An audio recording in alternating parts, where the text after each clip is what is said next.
If people listen to anything I say today, please just take care of yourself.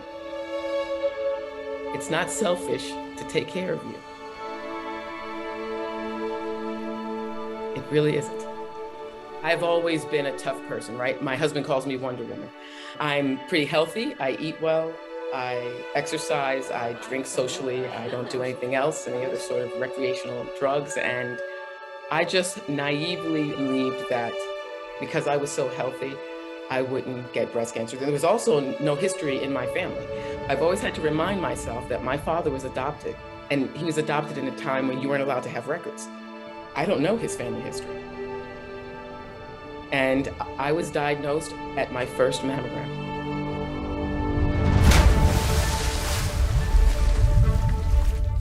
In 2014, in November, I was 34 weeks pregnant. The week of Thanksgiving, I went to the doctor to check on my daughter and make sure everything was okay, and the sonogram was great, her heartbeat was great. By Friday, everything felt a little different after Thanksgiving, a little heavier, a little just not right. That feeling of heaviness just kept coming on, and until Saturday morning when I decided we should go to the hospital.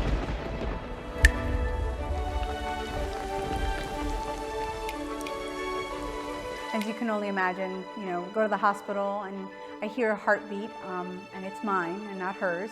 And then that dreaded moment where the nurse looks up after moving the fetal monitor and tells you that there's no heartbeat.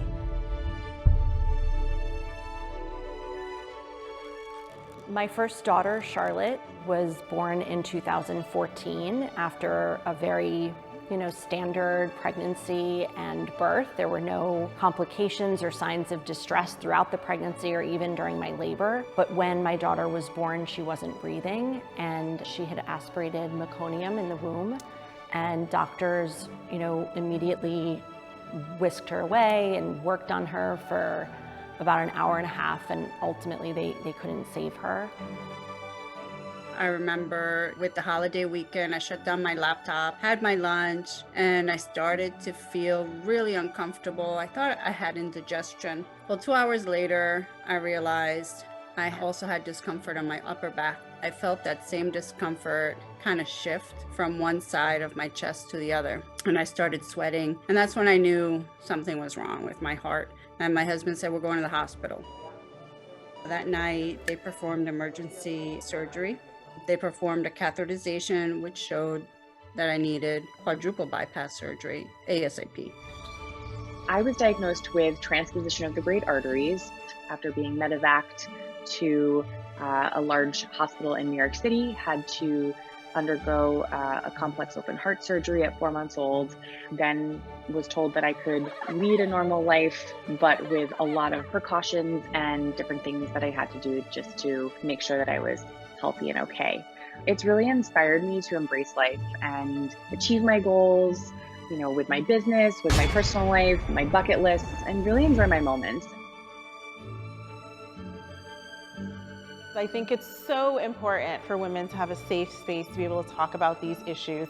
It's not just health, it's not just wellness, but it's really the emotional connection and the sisterhood that comes about from being able to share your stories. Say yes. I lived in a space before where I was always looking for an excuse not to go out to lunch with somebody or take that appointment. And now I realize, okay, I need to start saying yes a lot more because I don't know how much time I have left. None of us do. I really think it's imperative for everyone to take the time for themselves and make sure that they're taking care of themselves. Because if you're not taking care of yourselves, you can't take care of your family and your loved ones. I know it's cliche, but you really need to start with yourself and make sure that you're in good health. So I think it's really important to be a voice for women, especially as someone who lost a child at stillbirth. I think that we shouldn't feel selfish to put our health first, to put ourselves first.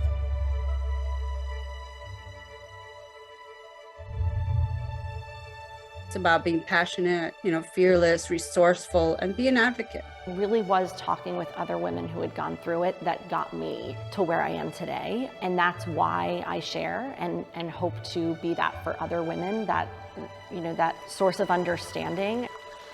I love when women come together and we share our experiences. We might look really cleaned up, makeup, hair and all that, but when we all come together and we share our experiences,